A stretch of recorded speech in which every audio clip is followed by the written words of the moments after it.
But oh, that's not isolating. no, but I mean, he's not worried about isolation, but he's worried about $56,000 in taxes. That's He insane. spends, 2.5 hours a day commuting. Right? Everybody does from Westchester. I don't care. You can say, "Oh, I live in Scarsdale, so I take the express train. It's 45 minutes." I'm like, okay, but you have to get in your car, and you have to go to the train station, and you have to make sure you're there 5 minutes before the train comes. Right? It's so like you saying make a that flight to express train. Florida is 2 hours. Exactly. Right. You gotta get to the airport an hour before, and you gotta get to the airport, and blah blah blah blah blah.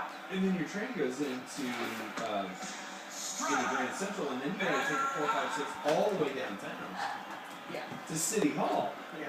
I mean, that's my commute from Union Square to our office was 15 to 20 minutes. If you're at Grand Central, the commute off your train is going to be 25 minutes. Right.